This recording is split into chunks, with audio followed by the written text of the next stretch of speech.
প্রার্থী তালিকা ঘোষণা হতেই মাঠে নামলেন কীর্তি আজাদ। তবে রাজনীতির ময়দান তো বটেই, কিন্তু তার সঙ্গে খেলার ময়দানে নেমে ক্রিকেট খেলতেও দেখা গেল কীর্তি আজাদকে। যদিও ক্রিকেটের সঙ্গে এক আলাদা সম্পর্ক রয়েছে তার। কীর্তি আজাদ ভারতীয় ক্রিকেট দলের এক প্রাক্তন ক্রিকেটার। ব্রিগেডের মঞ্চ থেকে প্রার্থী তালিকা ঘোষণা করেছে তৃণমূল, আর প্রার্থী তালিকা ঘোষণার পরেই জনসংযোগে নেমে পড়েছেন প্রার্থীরা। সেরকমই বর্ধমান দুর্গাপুর লোকসভা কেন্দ্রের প্রার্থী কীর্তি আজাদকেও দেখা যায় প্রচারে নামতে। সোমবার বর্ধমানে আসার পরে বিভিন্ন কর্মসূচির পাশাপাশি তাকে ব্যাট হাতে মাঠে নামতেও দেখা যায়। বর্ধমান শহরের রাধারানী স্টেডিয়ামে তিনি খুদে প্লেয়ারদের সঙ্গে ক্রিকেট খেলেন।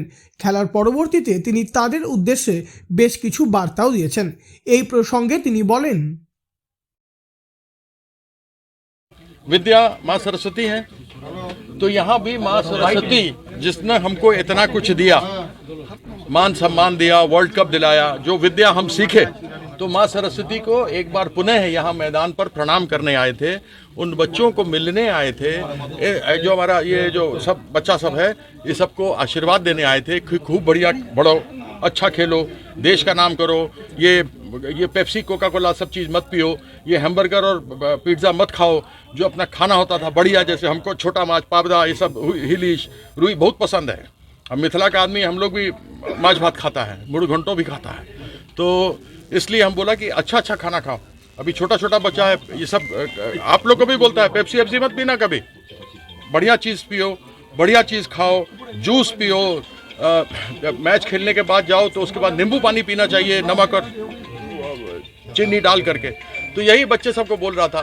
आज माँ सरस्वती के पास आए, हमको इतना कुछ दिया, अगर बच्चे सबके साथ मिल करके उन लोग का उत्साह बढ़ा दें और उन लोग को भी कुछ मिल जाए तो हमसे प्रसन्न और कौन होगा, और माँ सरस्वती बहुत खुश होगी। पैड वैड और जूता नहीं पहने हैं, नहीं तो ये स्टेडियम में टपा देते हम। हाँ बिल्कुल, चुनाव मैदान में भी ऐसे ही होगा। সোমবার দুর্গাপুর থেকে বর্ধমানে আসেন কীর্তি আজাদ। বর্ধমান দক্ষিণের বিধায়ক খোকন দাস সহ বর্ধমান পুরসভার একাধিক কাউন্সিলর ও দলের কর্মীদের সঙ্গে নিয়ে তিনি প্রথম বর্ধমানের অধিষ্ঠাত্রী দেবী সর্বমঙ্গলা মন্দিরে পুজো দিতে যান। পুজো শেষ করে মন্দির থেকে বেরিয়ে কীর্তি আজাদ নিজের প্রচারের জন্য দেওয়াল লেখন করেন। এরপরই তিনি পৌঁছে যান বর্ধমান শহরের রাধারানী স্টেডিয়ামে। সেখানে খুদে খেলোয়াড়দের সঙ্গে ব্যাট হাতে মাঠে নেমে পড়েন তিনি। ডিউজ বলের 4টি বলে তিনি ব্যাটও করেন। খেলা শেষে খুদে প্লেয়ারদের তিনি বেশ কিছু বার্তাও দেন। বর্ধমান দুর্গাপুর লোকসভা কেন্দ্রের প্রার্থী কীর্তি আজাদের এহেন কর্মকাণ্ডের জেরে খুশি হয় খুদে প্লেয়ার সহ মাঠে উপস্থিত সকলেই। পূর্ব বর্ধমান থেকে বনোয়ারিলাল চৌধুরী, লোকাল 18 বাংলা।